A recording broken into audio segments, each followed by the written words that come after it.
Desde el hondo crisol de la patria se levanta el clamor popular, ya se anuncia la nueva alborada, todo Chile comienza a cantar, recordando al soldado valiente, cuyo ejemplo lo hiciera inmortal. What you were just listening to was Venciéramos by Victor Jara, the anthem of the Popular Unity Government under President Allende. The lyrics of the song read, "We shall prevail, and thousands chains we will break. We shall prevail, we know how to overcome misery. Peasants, soldiers, miners, the women of our country as well, students, workers, white collar and blue, we shall prevail." Victor Jara, the folk singer who became so famous during the Popular Unity Government of Allende, his life was itself a microcosm of Chile's history. The son of poor farmers and a folk singer mother, born into one of the most unequal societies in history, especially Latin America. His socialist folk songs about the poor and destitute of Chile and imagining a better future would touch the hearts of millions, not only in Chile, but across the globe. He represented the hope of Chile under socialism for the millions of Chilean peasants and workers who didn't know secure food in their mouths or health care for their babies, or even how to read.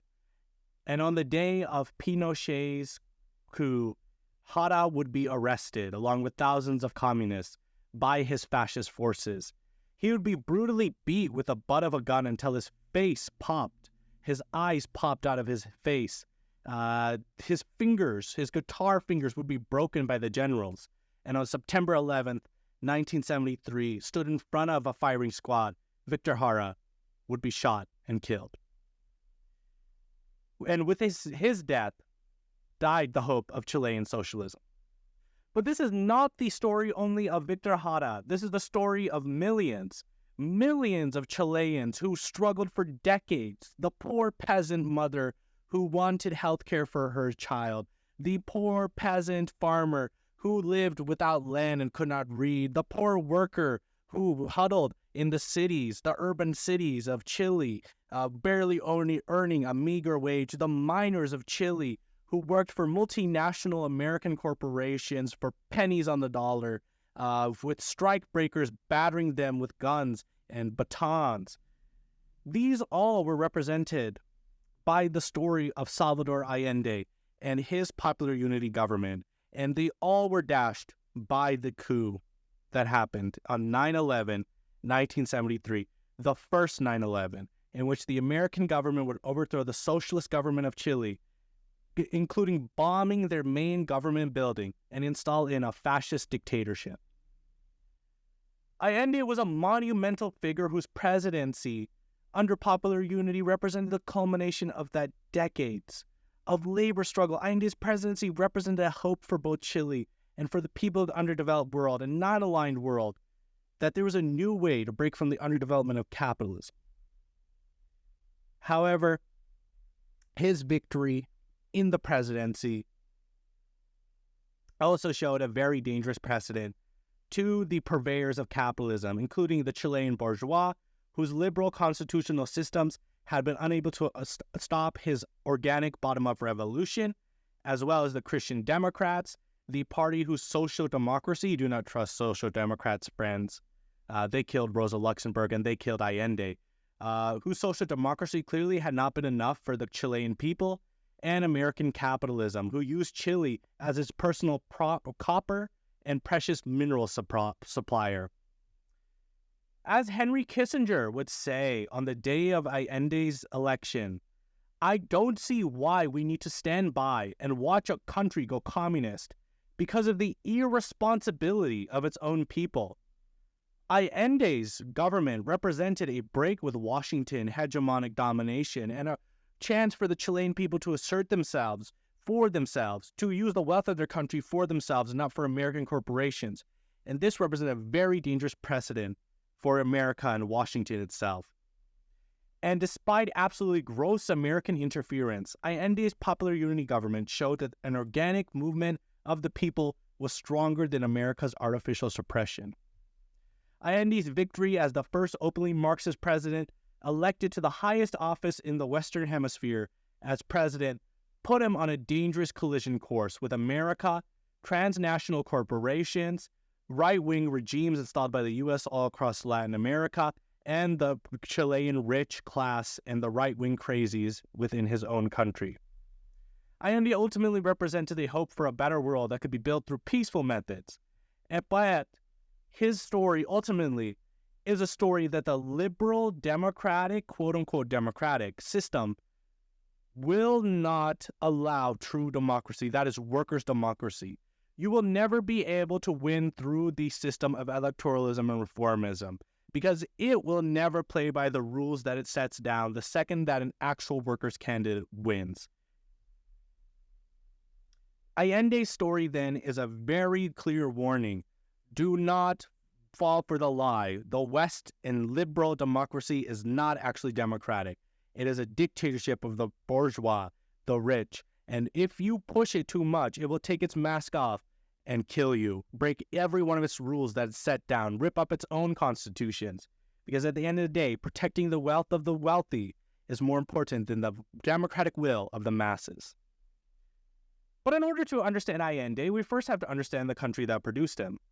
Chile is a 4,300 kilometer or 2,600 miles, if you follow American units, a stretch of land in the southwest of Latin America. It borders Peru and is close to Antarctica, where, by the way, Pinochet would have run some of the most brutal labor camps for communists. It is isolated from its neighbors by the Andes and deserts. Chile's indigenous Mapuche people would successfully manage for most of the Spanish colonial period to ward off the Spanish from their lands, keeping it mostly a frontier country during Spanish rule. Though through war and trade, an inevitable mestizo mixed class would arise within Chile, made up of Mapuche and Spanish DNA. And with independence in 1818, so would a small European population of immigrants, mostly Germans. Allende's own immigrant family would move during this time. He was of Dutch stock. The roto, stereotypical poverty-stricken mestizo man, would become a symbol of the Chilean nation, and so would the hueso, the rich landowner cowboy. Both would symbolize Chileanness in their own different classes. The roto, with the majority of the population, which was often romanticized but also looked down upon in sort of a weird way. And the hueso, that rich, land-owning, rugged man who owns the farm and hires the roto. During its 1879 war, Chile would secede mineral-rich lands from its neighbors Bolivia and Peru. And as a result, thanks to these new land acquisitions that it got through stealing land from its neighbors, it would quickly industrialize, proletarianize, and begin to shift out of its feudal, aristocratic, Spanish modes of production of the old colonial period towards more bourgeois capitalist ones in the later parts of the 19th century. But as any Marxist knows, with the rise of a proletariat class comes class warfare, and class warfare would follow. As in 1890, a mass general strike of all Chilean workers, the first of its kind within the history of Chile, would happen, before being crushed by the upcoming bourgeois liberal state. Soon, this would be the norm throughout Chilean history. Mass strike after mass strike would follow.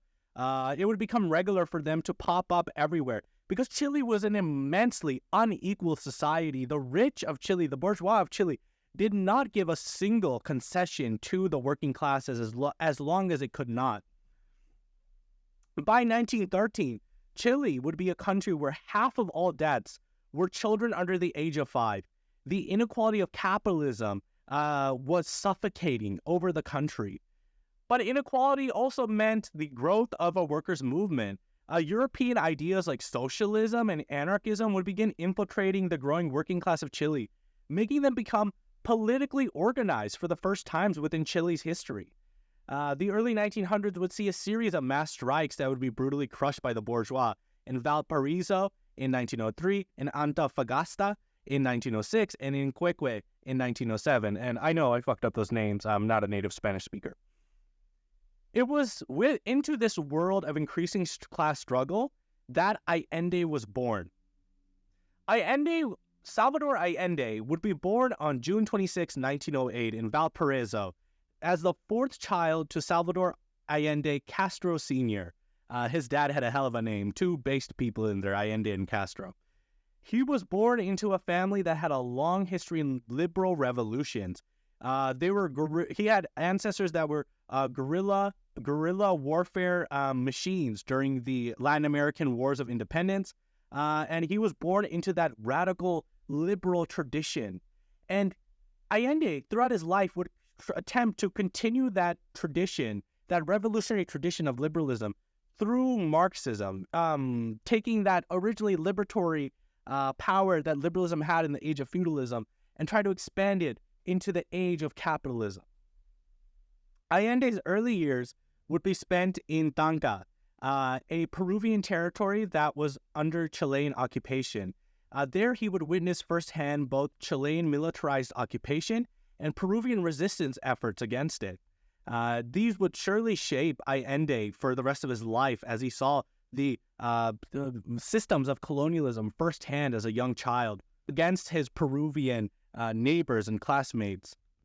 Next, Allende would move to Iquique, where he would witness the aftermath of the workers' movement that had been brutally crushed, in which 3,000 striking workers had been killed. In Iquique, Allende would see how foreign-owned mining companies, especially American companies, treated destitute miners who lived on the brinks of poverty like animals, repressed by the comprador, bourgeois Chilean state. The bourgeois of Chile mostly served American multinationals and were really an intermediary between that exchange of capital. Most of the capital within Chile and its mines, which were rich in minerals, resources, especially copper, never really stayed in Chile and benefited the population at all. The majority of Chile's population lived in destitute poverty. Most of it went to American multinationals. And the inequality of that was absolutely gross.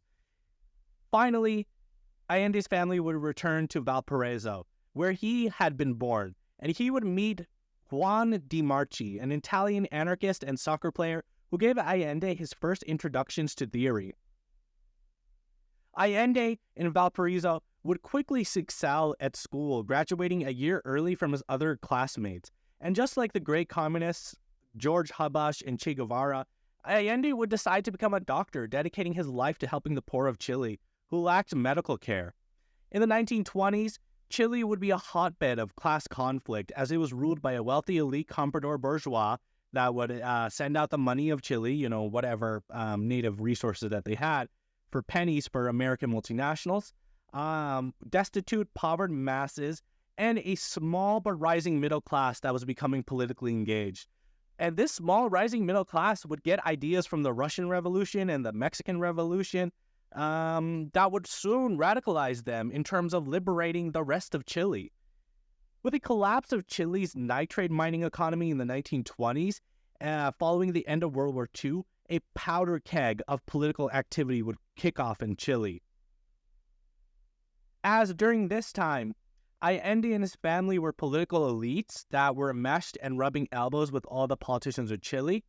He was very confused politically. So he was stuck between the Marxist world of his companions in Valparaiso and his fellow young people who were listening to socialism for the first time, and the old liberal, moderate politics of his father and family, who were certainly revolutionary, but were also enmeshed within the elite political families of Chile. So in order to figure himself out, Allende actually, after graduating high school, would take a year off of school to join the Chilean army, to get out of his hometown and figure out who he was better. And joining the army would really help Allende because he would quickly learn that his efforts to radicalize society would not happen through military institutions. The military would end up radicalizing Allende further through seeing a lot of things firsthand. It's really hard to know how exactly it affected him because he didn't really talk about it later on in his life, but certainly he came out of the military more radical than he went in. That's what we can really tell. While Allende was serving in his military Chilean society's economy with that nitrate collapse that I mentioned before collapsed as the social democrat liberal President Alessandri would go on to crush workers' movements brutally and then immediately get overthrown by a military junta. That military junta would collapse and Chile would enter into a period of chaos and turning over governments until finally, in 1927, it would stabilize under the dictatorship of Colonel Carlos Ibáñez. Ibáñez would immediately then go on to crush communists and all left opposition. Ibáñez himself was heavily inspired by Mussolini and the fascist movements that were rising all over the world in the late 20s and early 30s. And so during the Ibáñez dictatorship, Chile's copper reserves and economy would be opened up even easier and further for imperialist vultures like American multinationals. This all would spark mass movements against the dictatorship from the working poor, which brought the majority of the bad effects of these fascist policies.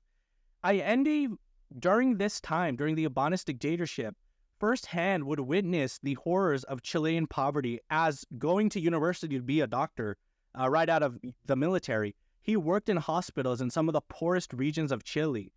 This experience would also help further radicalize him as he saw how the poor of Chile often died with nothing to their names and also with no medical care. He specifically worked in the morgue during this time, and he would talk later on about how sticking his finger into pus-filled bodies of poor peasants affected him so deeply in terms of his political radicalization. During this time of the Ibáñez dictatorship, Allende would join the underground Communist Party movement and would seriously, for the first time in his life, study the works of Marx, Lenin, Trotsky, so on and so forth. He would really hit a lot of the Marxist classics. He would also manage to become the vice president of the Student Anti-Dictator Organization FECH, or FECH.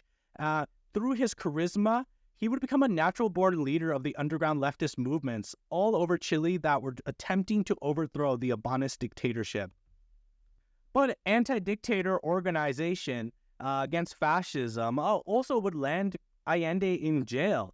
And yes, Allende was in jail for opposing and organizing against the Ibáñez dictatorship. The Great Depression would further wreak havoc onto Chile's already failing and spiraling economy and society.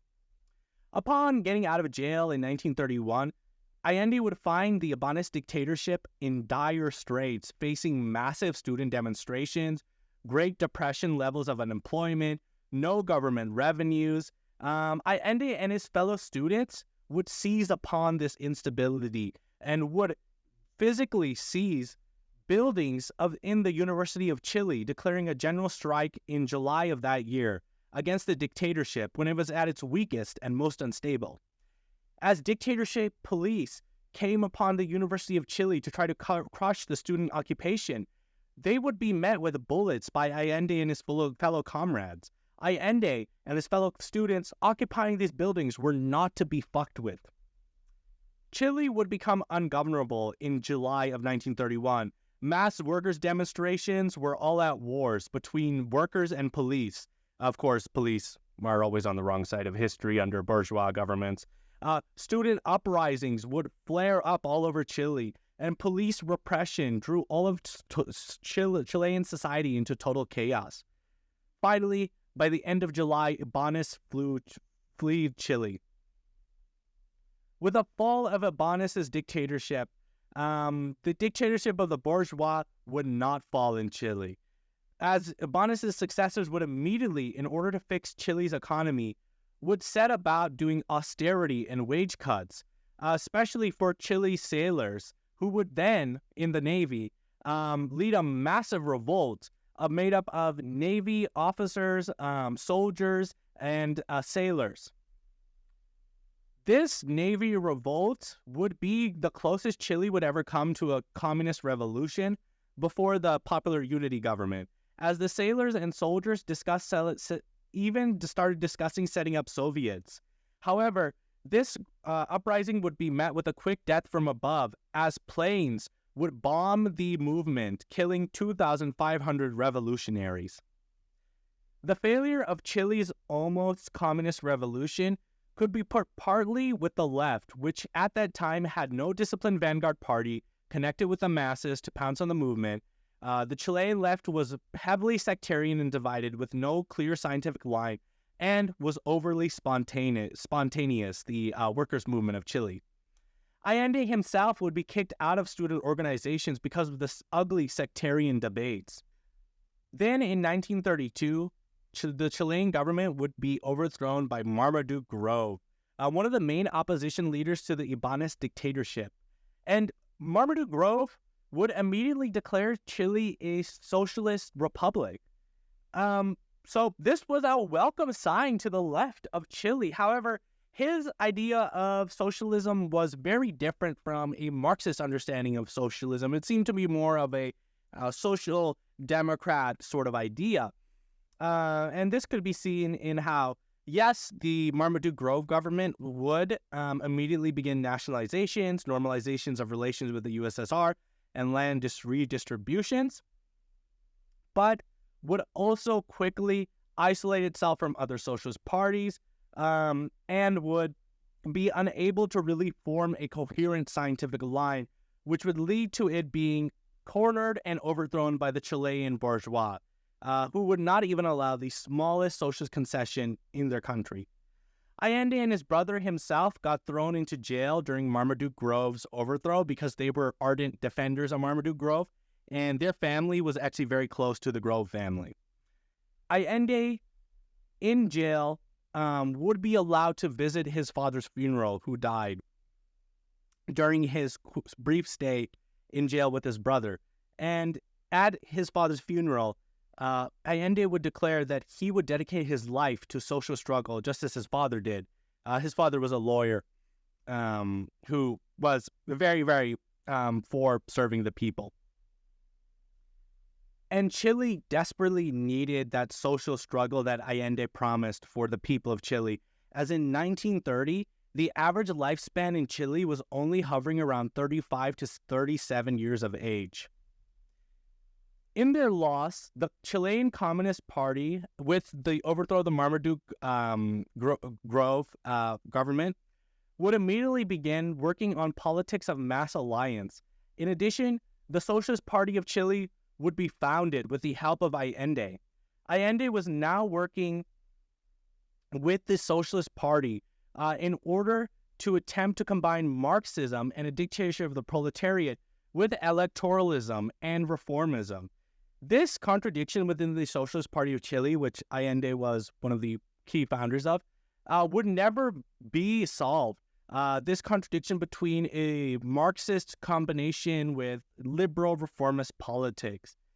Likewise, it did not recognize the Stalin lines from the USSR, but the Socialist Party of Chile, which Allende was part of, would work with the Chilean Communist Party, which did recognize the Stalin lines from the USSR.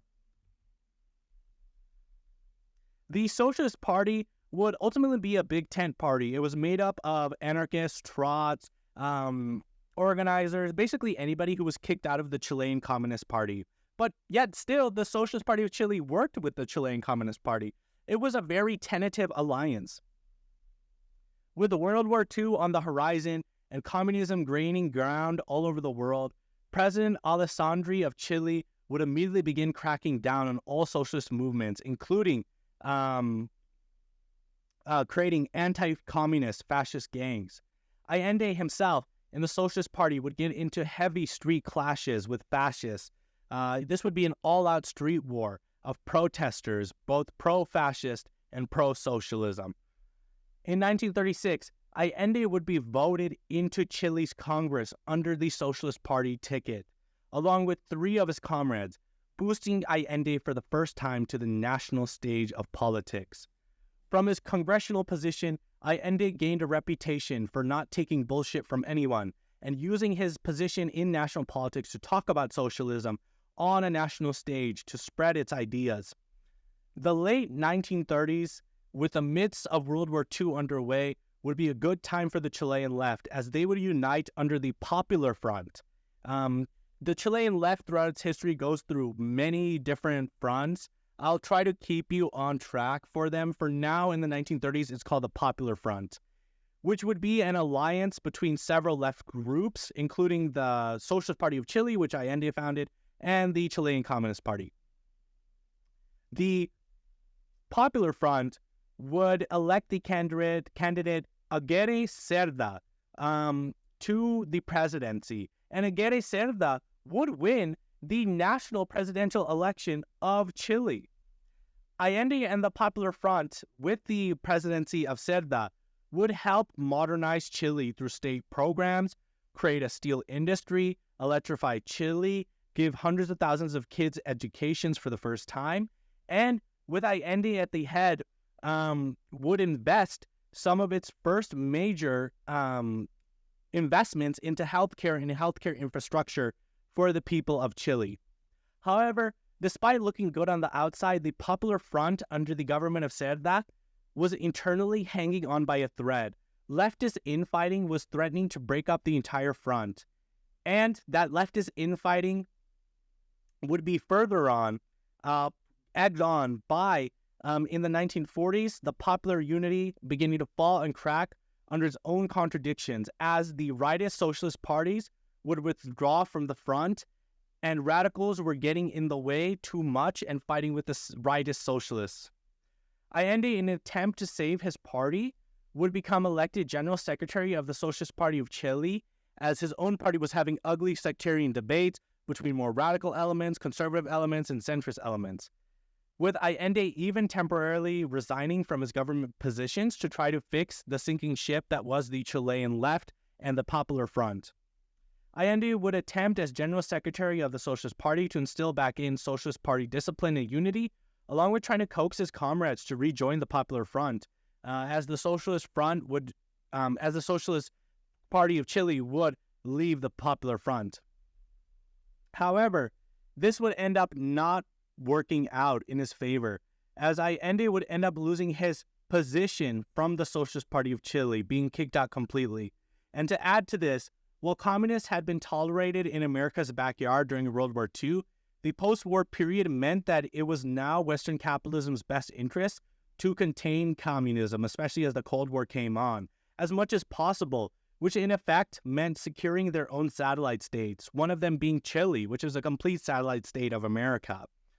Also, needing resources for the Marshall Plan, America had to stop communism within Chile as much as possible. So, in 1948, with the beginnings of the Cold War, the government in Chile began a mass crackdown on the communists, with Allende's party actually going on the side of the government in that crackdown and betraying the other socialists.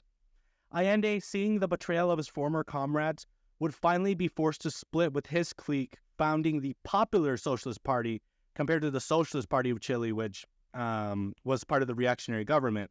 I know this always gets confusing whenever these movements fracture, doesn't it? But for now, Allende is within the Popular Socialist Party, which under the banner of Marxism would stand with their communist comrades as the communists were being purged from the government. Allende, once again getting a seat back in Congress, would lambast Chile's Congress from his new position for making the Communist Party illegal and sending communists to brutal work camps. He would also lambast, quote, those who accuse the communists of Soviet imperialism and yet have nothing to say about U.S. imperialism, whose effects directly affect Chile, end quote. With the formal banning legally of Chile's Communist Party, whatever semblances of the old Popular Front and whatever left movement there was left in Chile was dead. The Chilean left would enter a dark period in which it would remain disunited, crushed, and needing to be rebuilt until the 70s under Allende's new Popular Unity government. This dark period, immediately in the Cold War following World War II, would see the Chilean left just completely destroyed by the top-down forces of Chile's rich. And the job of rebuilding the Chilean left would fall into the lap of Allende. During the 1950s, Allende would be serving as a senator of Chile.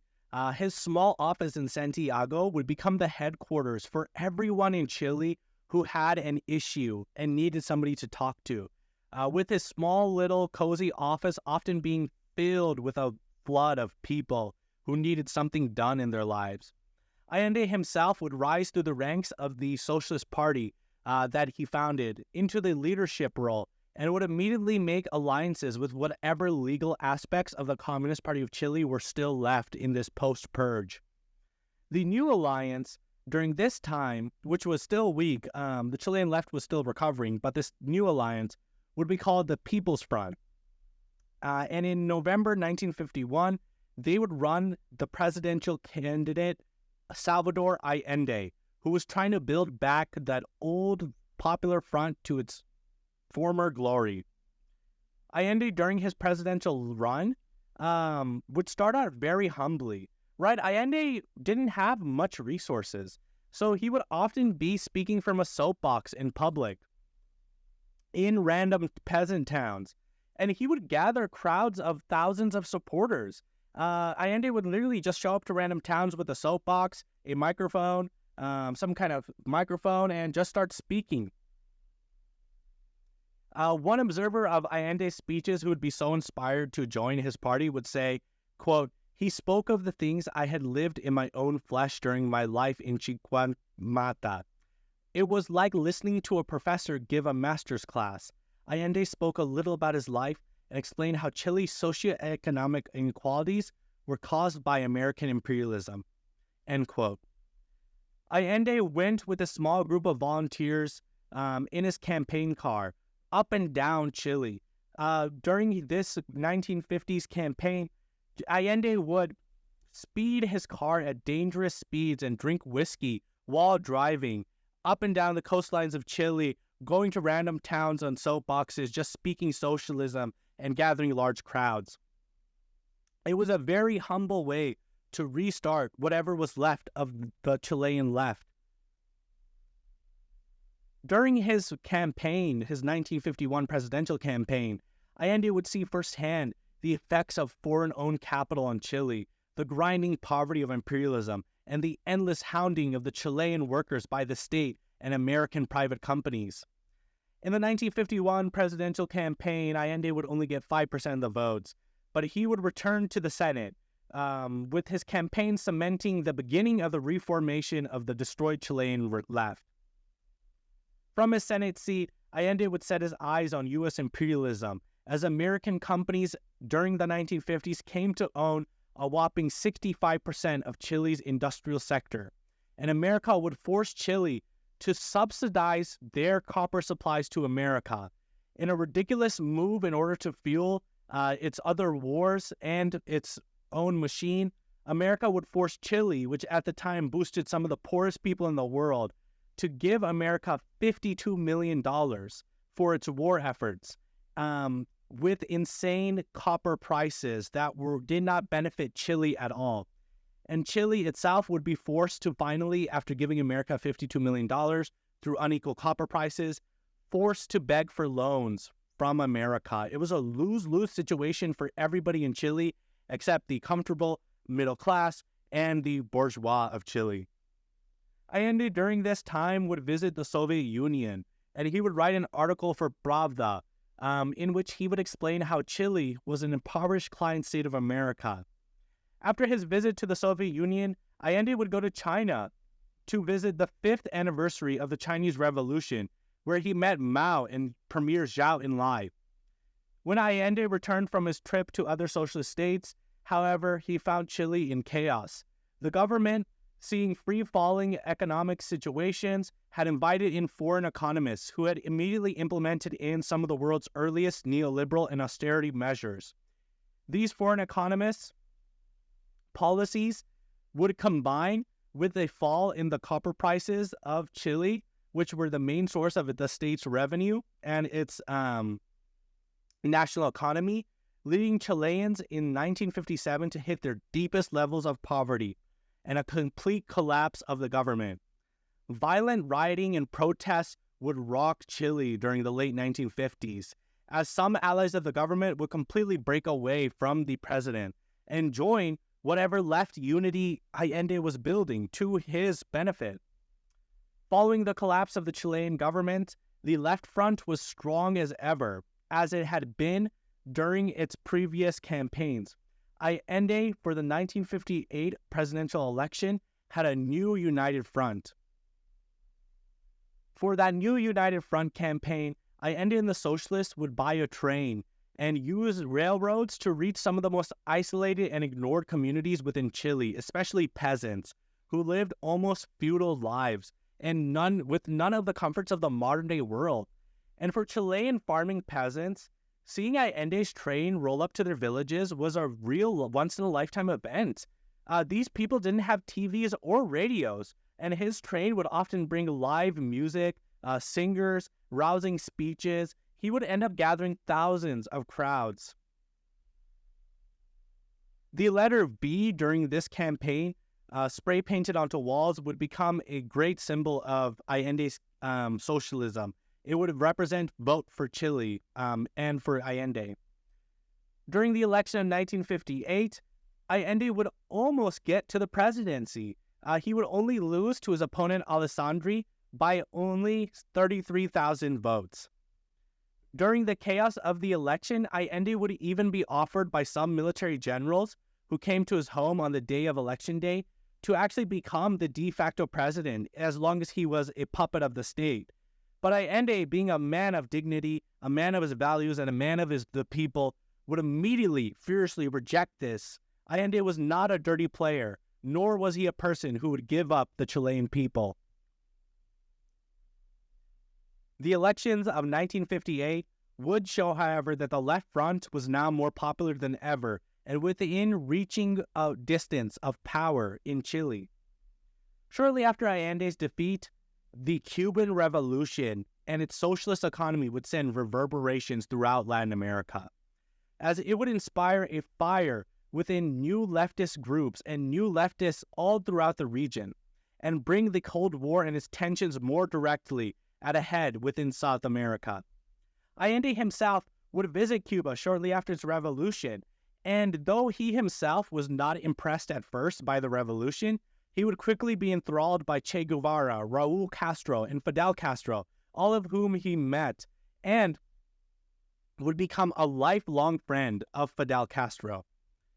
With the failure of the Bay of Pigs invasion on Cuba, and Cuba's open declaration that the revolution was socialist, the left within Latin America would be emboldened, and within Chile, it would explode as membership within parties would grow to their highest rates yet. But the U.S. would also start to have a much more direct interference within Chilean politics, fearing new Cubas and new Castros. It would immediately begin expanding its influence through right-wing dictatorships and overthrowing governments all throughout the late 50s and 60s. Allende within Chile would become the Cuban Revolution's biggest defender. For the new youth of Chile, they were inspired by the violent revolution of Cuba. However, Allende would end up butting heads with this new violent faction within the Chilean left.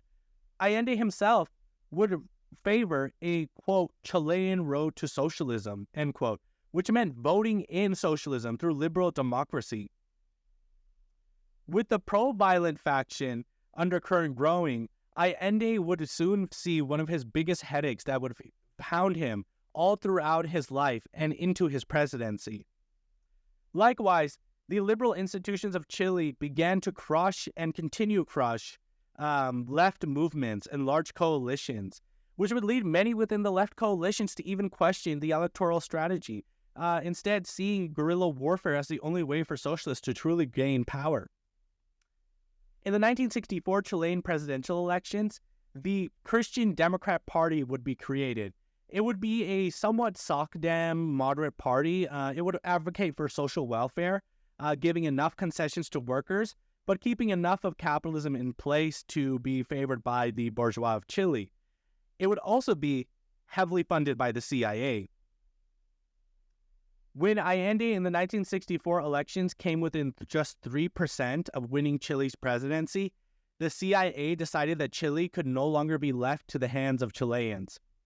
A CIA operation would begin within Chile immediately, and it would be absolutely obscene. A former member would admit that, so immediately beginning to form as many anti-communist organizations within the country as possible.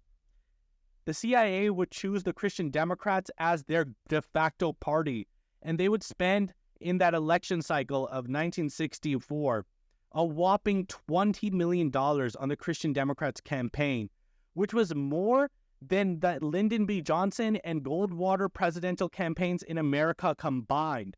So the CIA spent more money upping the Christian Democrats of Chile than presidential candidates, Democrats and Republicans, had spent in America combined, which is insane. The CIA during this election cycle would not only flood Chile with support for the Christian Democrats, but it would also flood Chile with anti-communist propaganda against Allende through the media.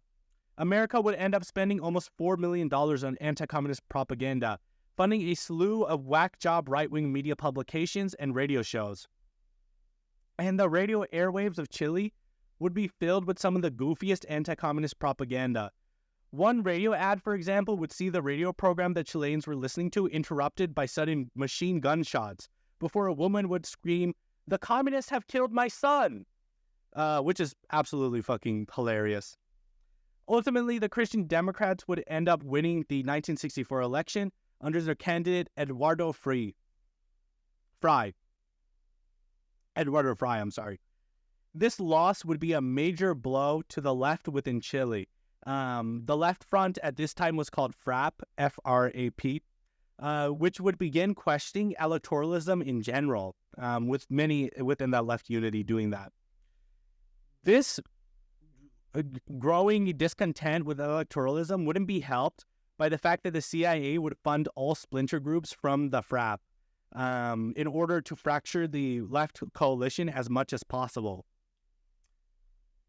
The growing movement within FRAP for violent revolution was heavily inspired by the Cuban Revolution and would hound Allende all throughout his presidency. The Christian Democrat government would ultimately end up passing, at first, all right social reforms and government welfare programs, but because they were ultimately beholden to the bourgeois of Chile, this influence would begin to take their toll as the Christian Democrats would suddenly begin suppressing worker strikes.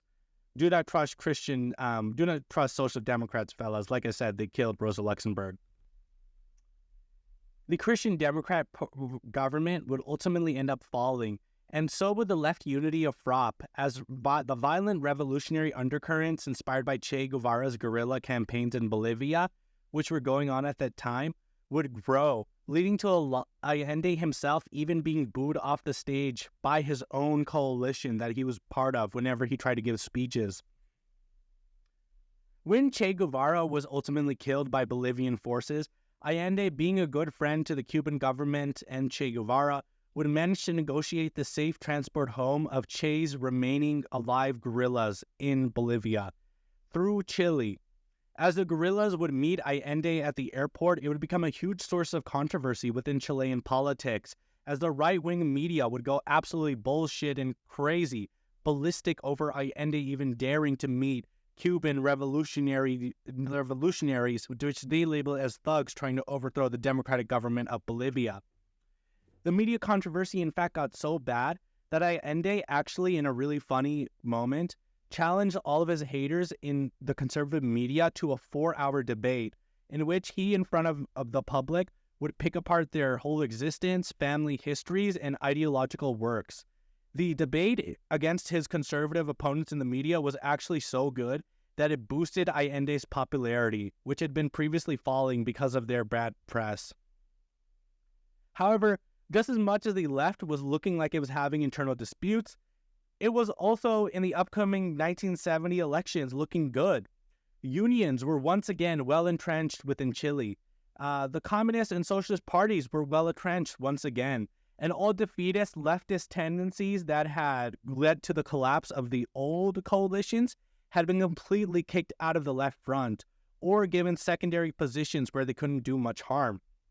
the 1970 presidential elections of Chile looked like they had a real chance for the left front, now called Popular Unity, to win.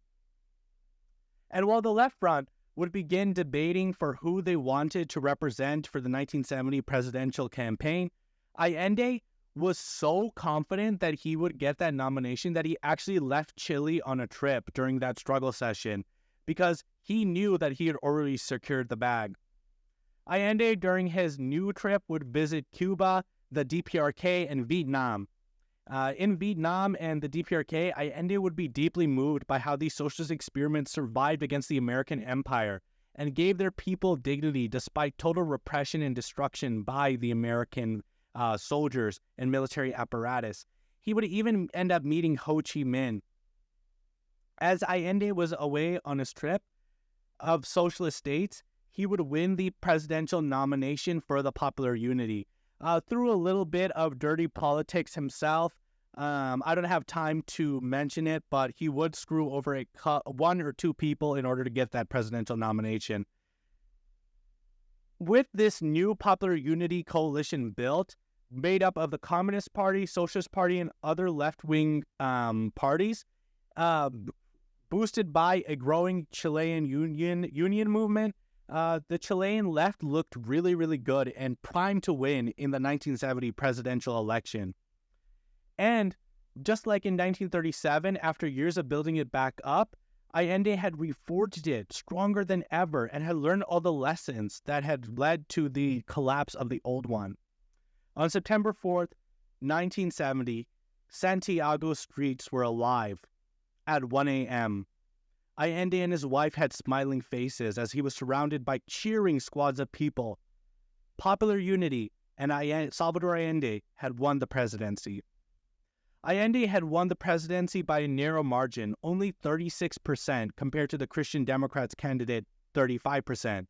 But he had finally done it. Allende had become the first openly Marxist leader elected to a Western liberal democracy within Latin America. During the election cycle, as Allende was looking to be the front winner, America had stepped up its disinformation campaigns as much as it could. The CIA did not want Allende becoming president. The CIA spent $1 million, which doesn't even account the amount of money spent by private American corporations into anti-communist campaigns against Allende and the Popular Unity. They would plaster the streets of Santiago with Soviet tanks in Chile and tied up prisoners in front of firing squads based. But ultimately, despite the CIA's attempts to repress Allende's government and their attempts to repress his party in the election, the democratic will of the Chilean people would win and put Allende into the seat of the presidency. The Christian Democrats, having lost the support of the Chilean people, the American government, and even its own party members, had failed to defeat Allende. However, as Allende and his comrades were celebrating his victory in Santiago, dark forces in Washington, D.C. had something else in plan. When Allende won his victory, the CIA drew up a 3-point analysis of the country. 1. The U.S. has no vital national interests within Chile. There would be no tangible economic losses. 2. The world military balance of power would not be significantly altered by the Allende government. But 3, and this is the most important one, an Allende victory would create considerable political and psychological costs. A hemispheric cohesion would be threatened by the challenge that an Allende government would pose to OAS, Organization of American States, and by the reactions that it would create in other countries. An Allende victory would represent a definitive psychological setback for the U.S. and a definitive psychological advantage for the Marxist idea, i.e., Allende's presidency set a dangerous precedent for socialism through peaceful means all across Latin America that America did not want other countries to follow and therefore lose their vital resources. And so, the CIA, upon Allende's victory in the 1970 presidential election, would immediately set out to start a coup against the government. Eduardo Frei, the last president, backed by the CIA, would refuse to recognize the election results. And Allende and his team, as they began to take their place within La Moneda Palace, Chile's White House, would be completely given the cold shoulder. As Allende and his team set up their offices within La Moneda Palace, they would be completely given the cold shoulder by the the Christian Democrats, who didn't leave anything within La Moneda Palace, not even a single phone line. The CIA would even ask Frye to install in a military government, though this wouldn't bear any fruit as Frye refused that proposition. The interference by the CIA would come to a head in its most violent form when Army General Rene Schneider, who was a strict constitutionalist that had refused to do a coup against Allende, would be killed by a group of CIA-backed thugs. This highly politicized killing of General Rene Schneider would have the opposite effect that the CIA had hoped for, making popular content and making popular will go towards Allende. As Allende was about to be sworn in Congress, the CIA's program was now in full swing to fund and find somebody that would install a military coup. And America would begin making Chile's economy scream as Allende came into his presidency, along with it beginning to court any coup wannabes within its military. The CIA would begin blasting into whatever ear they could find within the Chilean military a pro-coup agenda propaganda. Along with that, CIA-funded right-wing terrorists would immediately strike Chile with terrorist attacks, bombing supermarkets, stock exchanges, TV broadcast channels, railways, and airports. Before Allende was even sworn into Congress, the American ambassador to Chile would heed an ominous warning to the new Popular Unity government. Not a single bolt or nut will be allowed to reach Chile under Allende. Allende himself, during this time, from the inauguration to his presidency, would have a close call with him being almost shot while he was trying to get into his car one morning. However, in order to be sworn into the presidency, Allende himself would even be forced to sign a series of humiliating resolutions that declared he would follow the Constitution, something that no president before had ever been forced to do. And this really shows how the liberal democratic system is broken. Ultimately, liberal democracy is not a true democracy. It is a dictatorship of the bourgeois. And whatever rules they set about, they will always break whenever there is an actual win by the workers. Either they will try to completely bastardize, control, stop, or buy out whatever workers' candidate wins, or they will set a series of blockades, obstacles, and break their own rules to violently overthrow a workers' candidate. If a communist had actually gotten elected in this recent presidential election, America would be in fire right now. In a class warfare created by the bourgeois, they would break every single protocol they could to completely set it on fire in order to get them out of office. Allende, however, had made his mark on history even by making it to the presidency. As the people of Chile celebrated Allende's inauguration, in the corners of Washington, D.C., Nixon, in a meeting with Henry Kissinger, would create a program to take down Allende, headed by Henry Kissinger himself. 1. Divide and weaken the popular unity. 2. Provide support to non-Marxist political groups. 3. Assist the right and win opposition in the media. 4. Emphasize claims of Allende's subversion of democracy and his ties to the USSR and Cuba. The job of overthrowing Allende would ultimately be given to CIA Director William Colby, and it would ultimately end up being his greatest project, as he would use Chile as a testing facility on how to take down other governments. In power, the Popular Unity government would immediately set out to propose one of the most democratic societies in Chile's history, with a new constitution, a single-chamber parliament that would not be undemocratically controlled by a senate, workers' councils, a reformed judiciary that favored the poor, equal pay for men and women, a livable wage, and guaranteed medical care. The Chilean economy would be introduced under the Popular Unity to its first central planning, with the nationalization of Chile's resource-rich mines, big monopolies, land redistribution, and creations of cooperatives, and an end to all Chilean support for colonialism, neocolonialism, and imperialism, with major contracts to America canceled.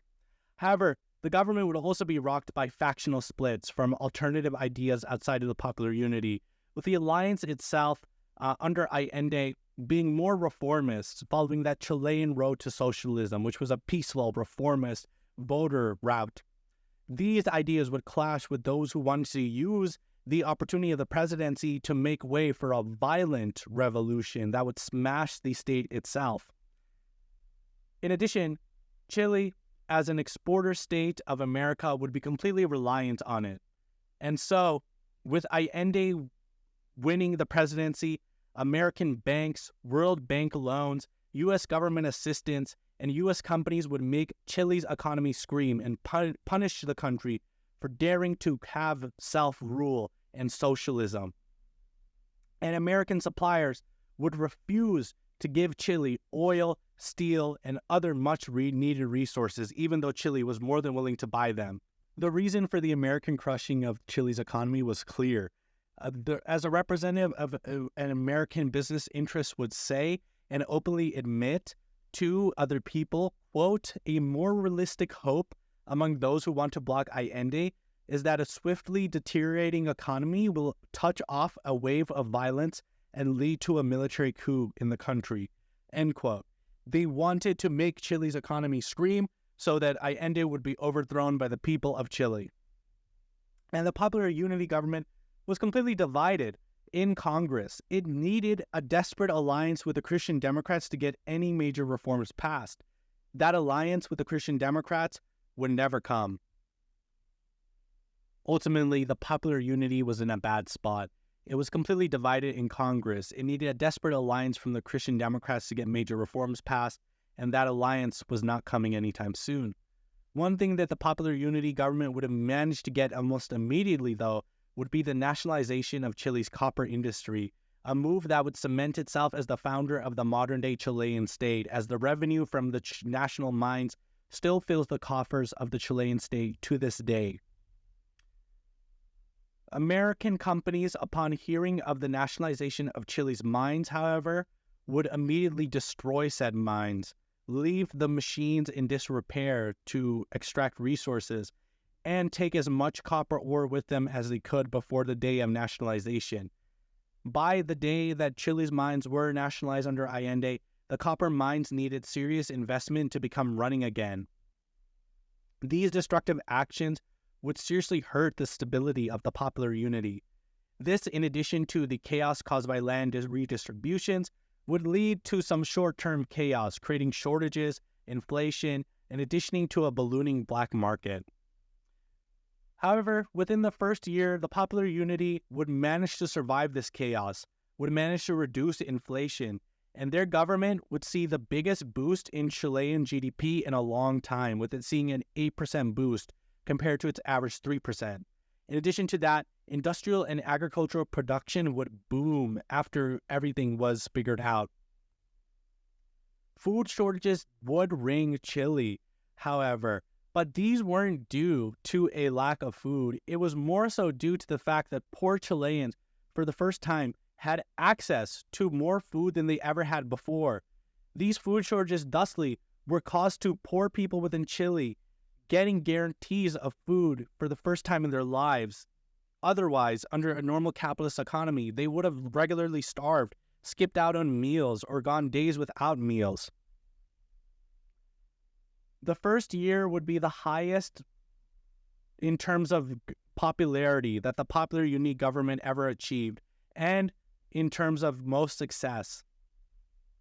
However, this temporary peace and wins that the Popular Unity government enjoyed would quickly be cut short, as Christian Democrat Edmundo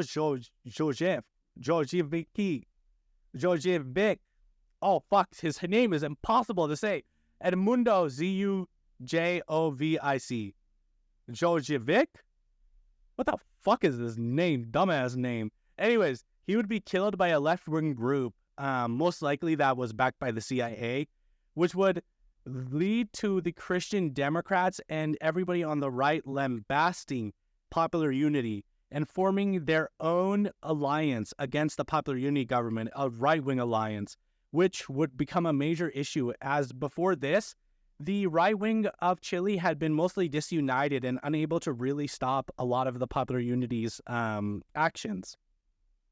I'm glad Edmundo Jojovic got, fucking blasted. It's a dumbass name. And also he was a Christian Democrat. I mean, what the fuck? All this would culminate in the right-wing opposition founding its own united front, made up of the Christian Democrats, business interests, the Chilean church, and its nationalist parties. This would lead to congressional processes being ground to a complete halt as the right wing dug in its heels. And within Popular Unity, Allende's Chilean road to socialism would start giving him headaches, as many would begin supporting violent revolution, especially groups like MIR, M-I-R, which were revolutionary socialist groups that were armed and were taking land for redistribution and factories on their own. The MIR themselves would sometimes be allied with the Popular Unity and sometimes not. It was sort of an on and off relationship throughout Allende's presidency. MIR would also start creating their own governments outside of Allende's government, which would give Allende huge headaches. In November of 1971, Fidel Castro visited Chile and toured the country for 23 days, talking to students, visiting the nationalized copper mines, and observing the Chilean road to socialism. For the left of Chile, Fidel Castro's visit was a big win and a boost to their experiment. However, to the right of Chile, Fidel Castro's 23-day stay was a complete horror. The right wing and the comfortable petit bourgeois of Chile would be emboldened by Castro's stay and would organize the March of Empty Pots. The March of Empty Pots would see the richest woman in Chile, from the richest neighborhoods in Chile, followed by their maids, banging their pots in protest of the oncoming socialism that was coming for their easy lives and brunch. Protecting the rich wives of Chile in their pots and pans protest, would be the Fatherland and Liberty paramilitary fascist group, which would ransack and destroy socialist offices and fight socialist youth. It should be noted that the Fatherland and Liberty group, made up of open fascist terrorists, got full support from the CIA. And in fact, the CIA helped them organize themselves directly. The March of Empty Pots and Pans would end in the destruction of several socialist offices and brutal street fights with socialist youth. Allende himself was too afraid to crack down on the right, as he was afraid of a reaction, and therefore he would allow several CIA-funded groups to operate that were revealed to be operating with direct CIA support and American multinational backing by damning documents that would be released during his term. Ultimately, Allende's biggest flaw was his belief in the liberal democratic process to his core, to the point where he even refused to touch opponents that were conspiring to openly coup him with the CIA. Though it should be mentioned, Allende's hands were also tied. This was not his personal belief entirely.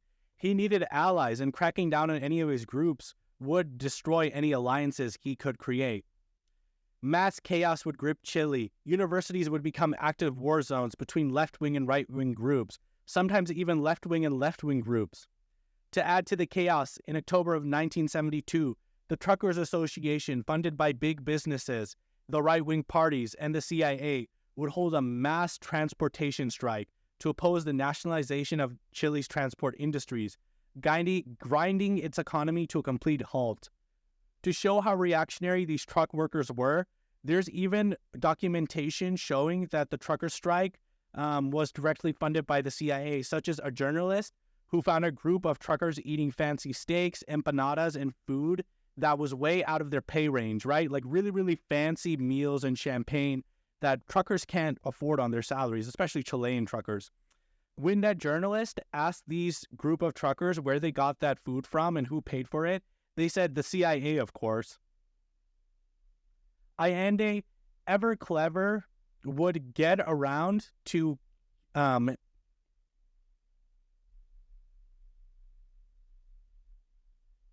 Allende would find a smart solution for the trucker strike, as he would have thousands of Chilean workers rise themselves up in protests across the country and also volunteer to help transport the abandoned transportation vehicles and machines to get vital supplies through to Chile's economy. Chile, during the trucker strike, would also use some of the earliest versions of the digital central planning system CyberSyn, which would be the first attempt at central planning with computers. Project CyberSyn would gather raw data and use it to help reallocate resources as efficiently as possible. Allende, in a desperate act, would barely manage to negotiate the end of the trucker strike through promising not to prosecute the strikers. But despite this ending, the damage to the economy was already done. While Allende's government had planned on a slow road to socialism, his government and the win of the United Front, Popular Unity, had actually emboldened workers and peasants themselves to spontaneously begin seizing their workplaces and farmlands. And though these were not outright supported by Popular Unity, the Popular Unity would often defend workers seizing their factories in Chilean courts and the judiciary against business interests, which would attempt to sue them to try to get their control of factories back. In December of 1972, with the Chilean road to socialism 2 years into its project and nonstop attacks from American-backed groups, multinational businesses, and fascists, Allende would address the UN General Assembly. In his UN General Assembly speech, Allende would call out American intervention, saying, quote, "We find ourselves facing forces that operate in the shadows without a flag, with powerful weapons in the most varied of places of influence. We are victims of an almost imperceptible actions, generally disguised with phrases and declarations that express the respect for the sovereignty and dignity of our country." So basically he said, America, fuck you. You're saying that you believe in sovereignty, but you're completely fucking with our country and trying to overthrow and damage our experiment. With the Chilean economy now in an American-imposed debt spiral, Allende, in a last desperate attempt, would visit the USSR to seek some kind of support. However, Brezhnev was not convinced of the stability of the Chilean experiment and did not want to break détente, which meant peaceful relations with the West, with him ultimately refusing to give Allende the special loans that he was seeking. If the message was clear, Chile was on its own for its socialist experiment. Meanwhile, all legislation within the government stalled under the Christian Democrats, which blocked all reforms. Chile and Allende, to the Popular Unity and Allende, till the very end, would desperately try to get a deal made with the Christian Democrats. However, one day before the coup, the Christian Democrats would give their final answer to the Popular Unity in response to the creation of an alliance. A definitive no. On September 11th, 1973, a day that would change the face of the Chilean nation forever, which began with the CIA promising military officers that they get full support in a coup by America. America got what it finally wanted. Like the military in Pakistan, the military in Chile has always been an institution of bourgeois rule, which can be used to check the shitty democratic institutions of the state if they ever step out of line too far of the bourgeois' interests. And in the 60s, under the influence of U.S. training programs, the Chilean military had become a hotbed of anti-communism. Though some Marxists and supporters of Popular Unity did exist within the armed forces and its leadership, the majority of the armed forces would be beholden to capitalism, something that certainly wouldn't be helped by lectures funded by the CIA telling them how bad Allende socialism was and how good neoliberal economics were. The CIA would also give the military arrest lists of dangerous figures in case they wanted to do a coup. The Popular Unity, in addition, failed to make plans for a case in which the military decided to become a political actor. They had hoped that socialist prosperity would make the military loyal to popular unity, and constitutionalist generals would keep back the swayed and tide of coup generals. Flooded with pro-coup propaganda in both the CIA-funded right-wing media outlets, calling for the overthrow of Allende's government, the military decided to hatch a plan.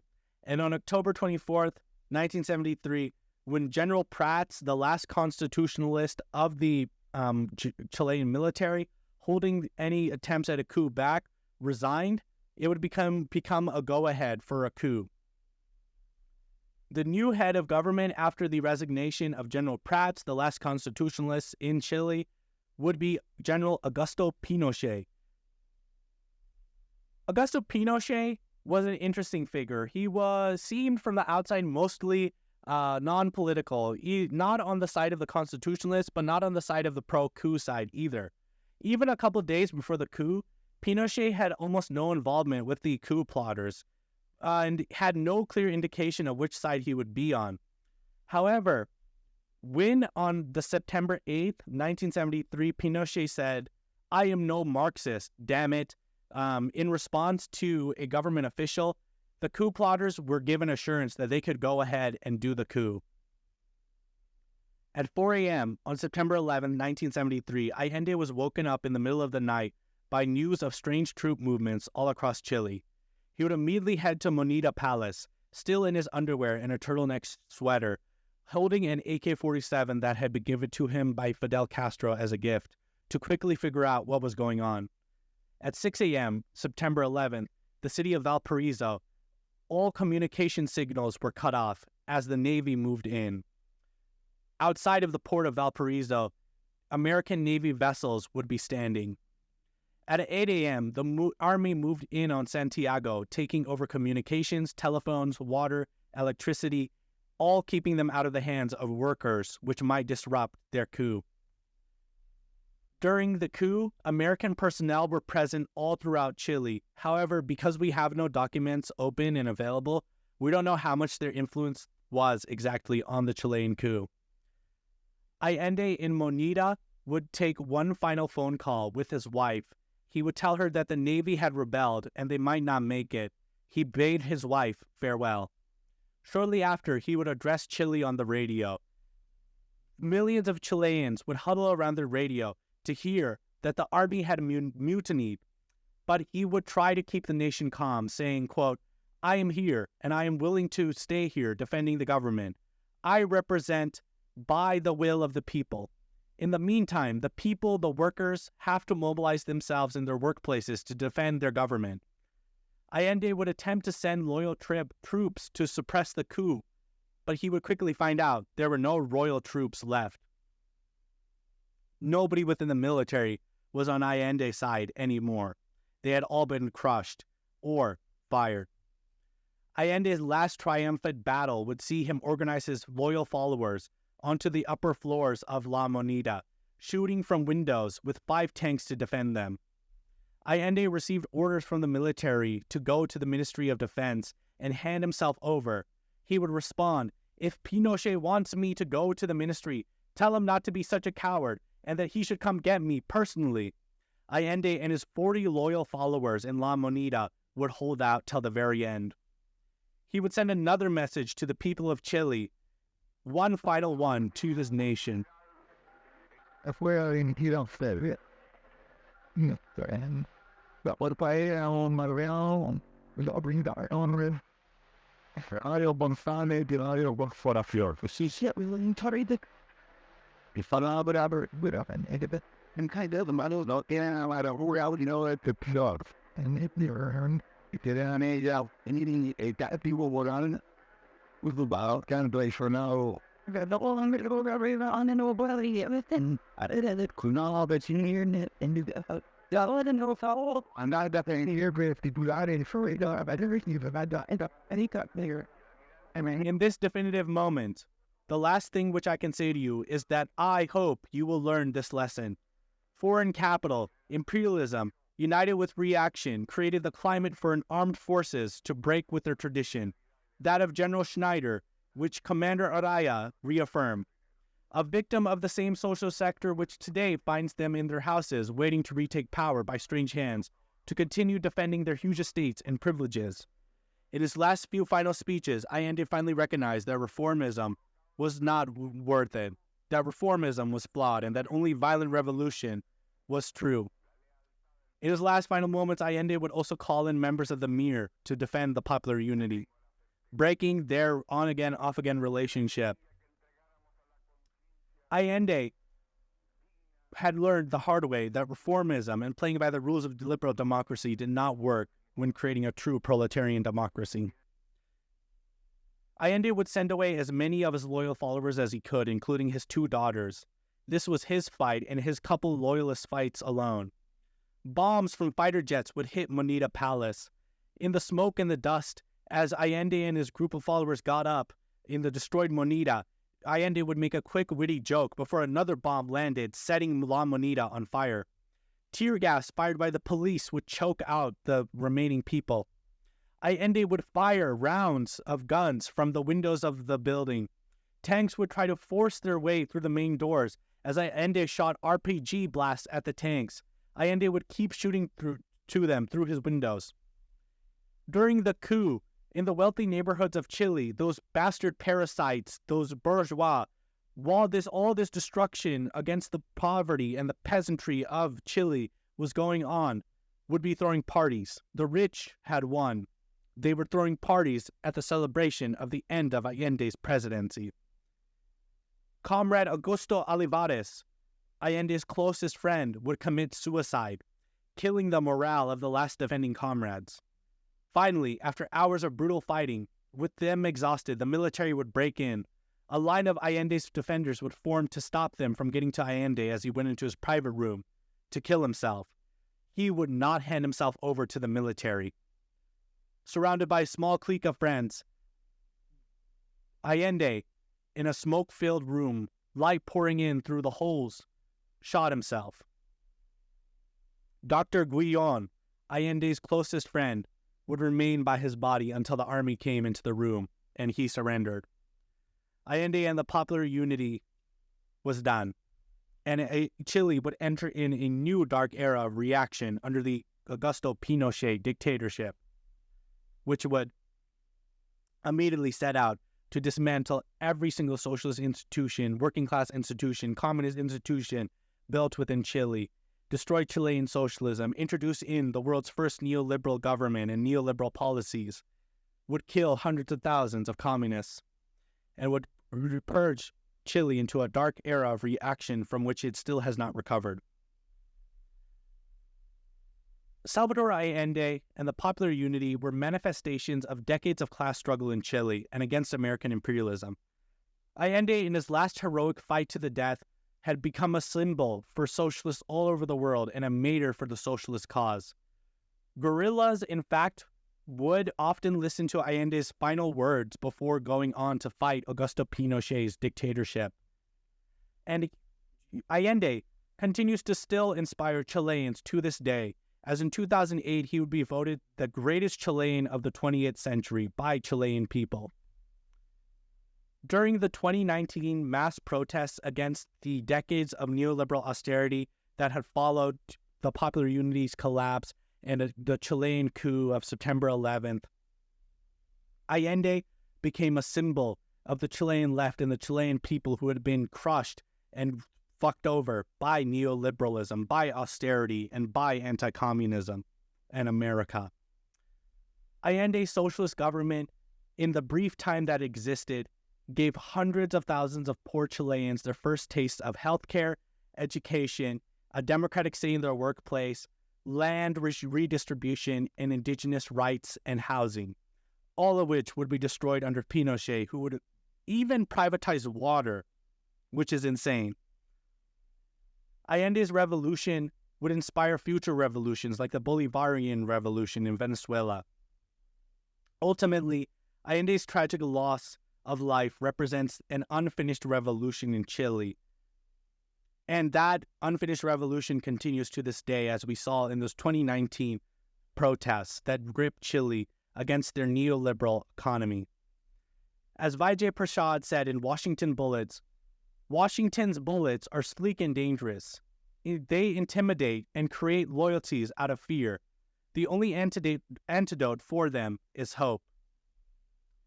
Ultimately, I think Allende represents one of the greatest works of class solidarity, one of the greatest believers of liberal democracy, and one of the greatest betrayals of liberalism itself.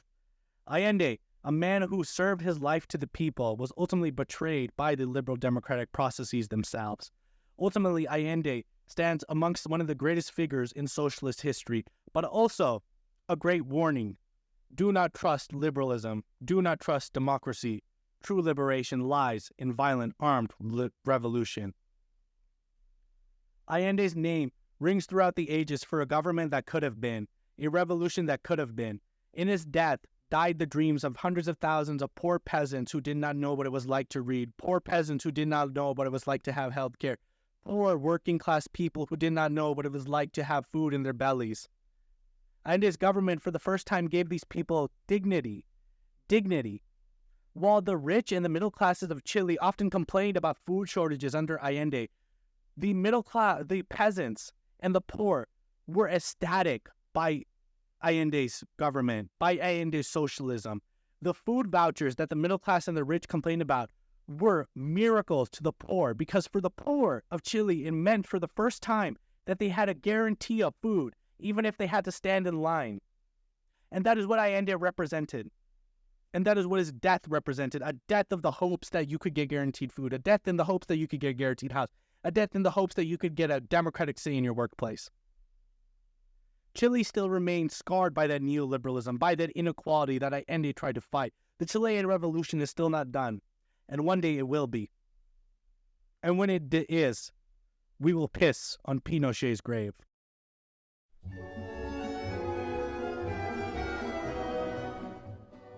This episode of the Pokepreet Pod has been brought to you by our generous members on our Patreon. If you'd like to become one of them, go to patreon.com/thepokepreetpod. Thank you.